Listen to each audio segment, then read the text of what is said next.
Relish, pleasing or zestful flavor. A quantity just sufficient to flavor, to be pleased or gratified by, enjoy. We are hoping that what we bring to your table today might add some spice to your life. Ladies and gentlemen, welcome back to another episode of Relish. I'm Roan Miller. This is Don Patterson. Don, how are you doing? Better, I think. Yeah. Oh, dear. I think we've recovered from the last episode. Let's hope so. Yes, I hope so too. Yes. All right. Well, we're back to the question and answer format. So I bring the questions. It's a much more comfortable format.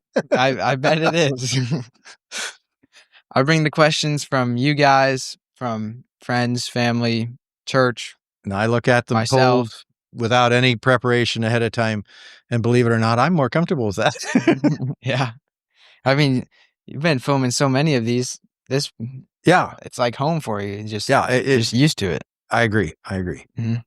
Gotten quite good at it, I would say. Oh, well. Yeah. Like anything, there's room for improvement, but we're trying. Mm-hmm.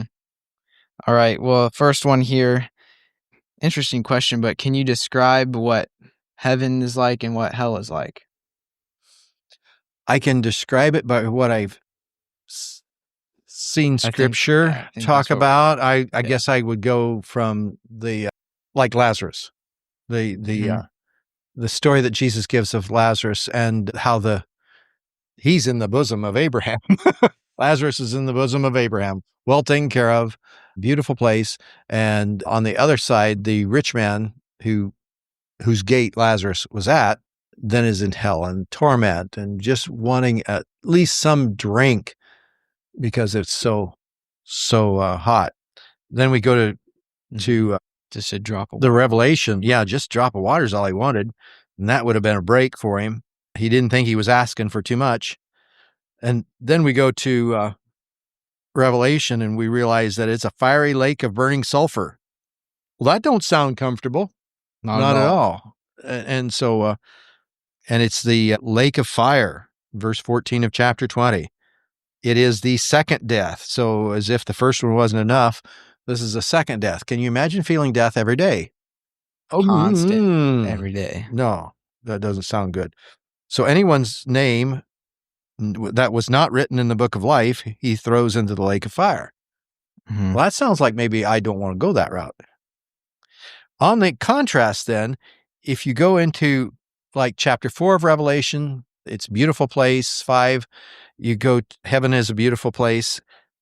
I really, if I would characterize heaven, I'd rather go to chapter 21 and talk about heaven being the New Jerusalem.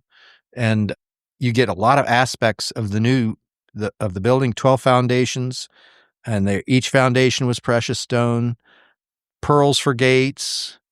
It's a lavish spot. And if we move from John 14 to Revelation 21, we realize that God's creating a space for us. Jesus creates a space for us in that new heaven. So I'm looking for a new real estate update. Mm-hmm. Yeah. Streets of gold. Don't have to worry about darkness. Clearing snow in the winter. Yeah. I won't have to get the Steiner out to move snow. Yeah. That is heaven. Mm-hmm. Yeah.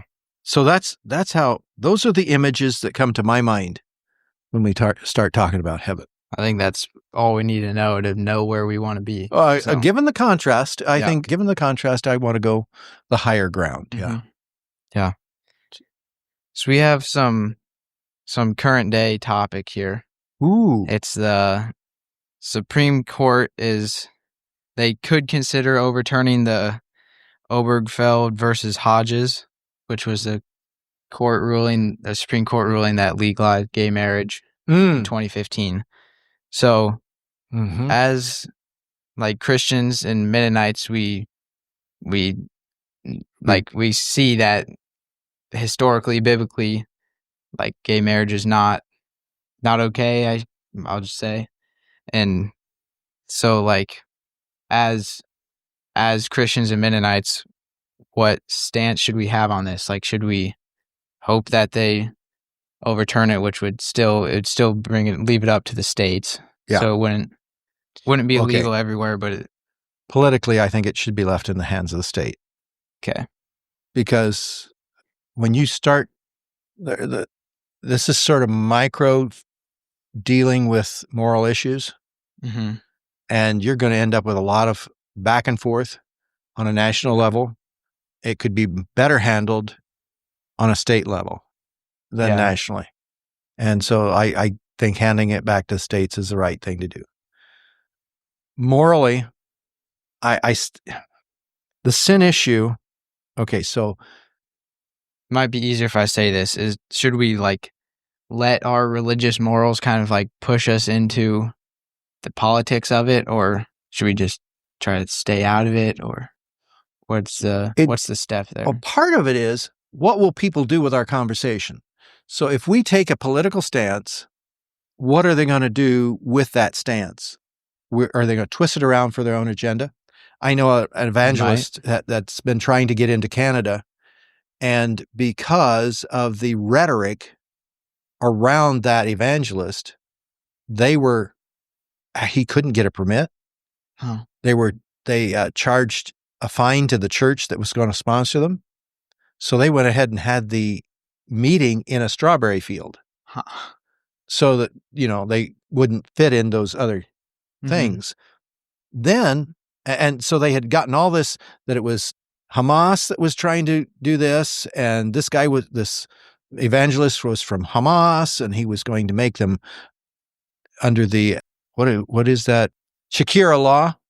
They were going to invoke Shakira law, and so all this false information had come out, and then somebody who had heard all this rhetoric wanted to infiltrate the meeting and find out what it was all about. And they came out of the meeting saying, what? They preached Jesus. They sang worship songs. They prayed. And not once did any of this other political agenda come out from this evangelist. And so the question came is, how come all this rhetoric came out to blacklist, if you will, this Christian evangelist? Yeah. So when we move our rhetoric, our talk into the political arena, then we start to gain the negative of the other side's agenda. Okay. So it has less to do with Christ and has more to do with, well, you don't want me to do what I want to do. Yeah. Well, people are going to push back if you tell them you can't do that anymore. I don't agree with gay marriage. And I believe we have to live in to a different way than the gay lifestyle. That being said, why do we separate that from gossip or some of the other things that are on this list, that impurity, debauchery, idolatry, witchcraft, hatred, discord, jealousy, fits of rage, selfish ambition, dissensions, factions, envy, drunkenness, orgies. We don't have there's certain statutes on the books. Most of them are local, but we're not nationally working with those. Yeah. And so you can't legislate morality. You can't legislate a relationship with Jesus Christ. But what we can do as Christians is live into our Christ-likeness to such an extent that we bring a sense of there's something more. There's something more in this life than to live this we've currently lived.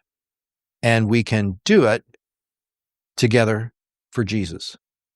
So I'd rather have the discussion come back to the States.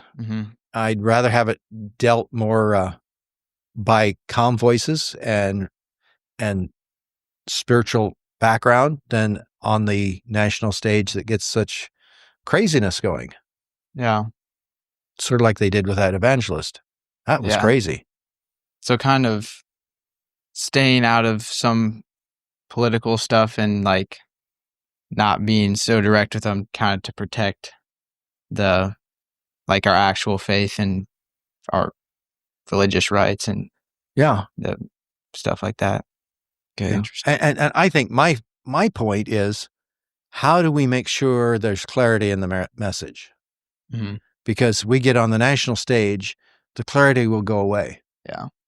In the conversation between you and I, we can get some clarity, whereas we do it in Facebook and other venues, social media.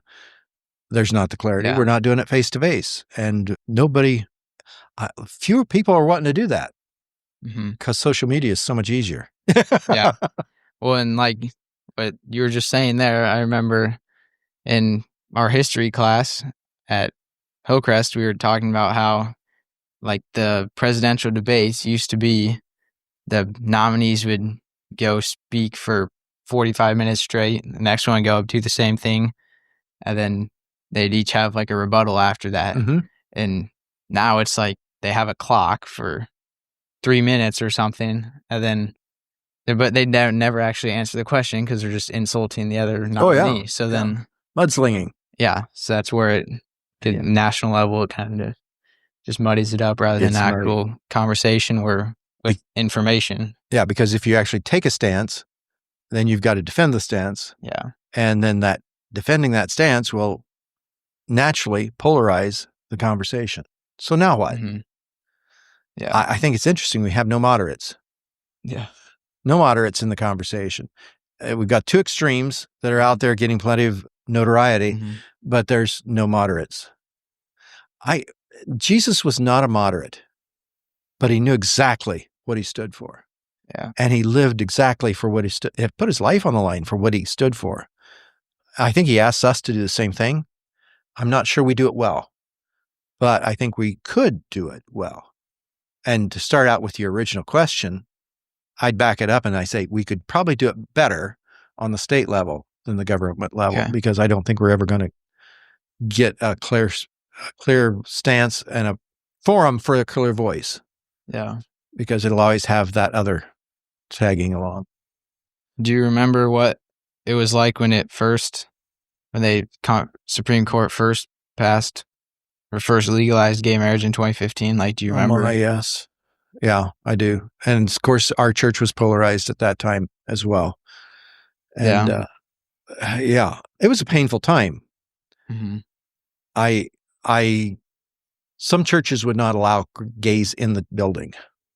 Yeah. And that hurts. I mean, that's like, those are the people that really need him. Like, when we start saying the sanctuary isn't a sanctuary, a safe place to bring sinners, including ourselves, in to hear the word, how are we going to have a spot where we can actually allow the Spirit to move to change lives, including my own?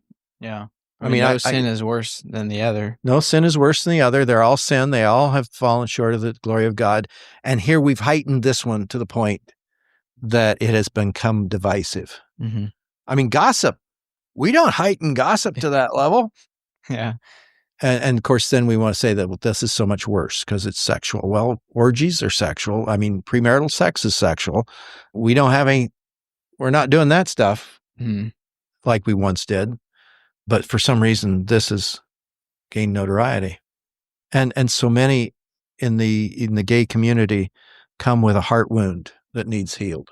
Yeah. And we're not being the church and healing those wounds. Yeah. So we need to step up. So I think when it comes back to the States, we have a better chance of actually making that happen. Mm-hmm. Maybe more lives will be touched with the gospel. Yeah. What should we do about beggars? When we see a beggar, when we see a homeless person, like, do we give to them kind of, I mean, it seems like, and we kind of know oftentimes it doesn't actually go to food or go to water, like kind of what they need, but like, how do we handle that? I have this little way I handle it. I don't know, so you can criticize it if you want. Okay. I sort of say, okay, Lord, if so, how much? If you want me to give, how much? And through that, there's been times I give, and I give, well, in my thinking, substantially. And there's times that I won't give at all because it seems like that's not to happen. Yeah. And so I have a conversation and ask the Holy Spirit. Ask God, do I give in this time or don't I? And it's actually served quite well, because a lot of times there will become a conversation and you find out that it's a legitimate need. And then there's other times where you sort of realize that this guy is a professional beggar. Yeah. And maybe in a system of professional beggars. And so they, vie for certain street corners and go home with more than you and I make. Yeah. So I let the Spirit inform my giving. Yeah. It just seems to work better for me. I don't walk away feeling guilty then. I've asked the Lord what he wants and I comply with his wishes. Sort of like when John, in the Gospel of John, we see Jesus every once in a while saying, I am doing what I see the Father doing. Yeah. And going that route. So that's the way I operate. Doesn't mean you have to operate that way, but that's how I operate with those. Yeah. There's some legitimate needs out there. Jesus could do a little more than we can. Yeah. Yeah. Yeah, he is much more capable than we are. Yeah. For sure. All right. I believe that is all. I think I'm empty. Yeah. I think I'm tapped out. How do we tap out of this? Okay. All right. Well, thank you guys for joining us. Feel free to subscribe, like it, share it, follow it. Yeah. Any of those. Yeah. Yep. Whatever your platform says you can do. It'll help us reach more people. So that's all we want from it. And thank you guys for sending in questions. If you have, feel free to send them in. Reach out to me or Alex. Don't reach out to me, Don. Otherwise I'll know the question ahead of time and that won't serve well. Yeah. If you want Don to prepare a longer episode something, then we can preach on just about everything. Yeah. Believe me. Yeah. But thank you guys for joining us, and we will see you next time. Thank you for joining us for this podcast. Feel free to become part of this ministry by sharing it with others. Our goal is to help each other grow deeper in our understanding of who God is and His calling to us in our daily lives. Thank you again for joining us, and may God bless your day.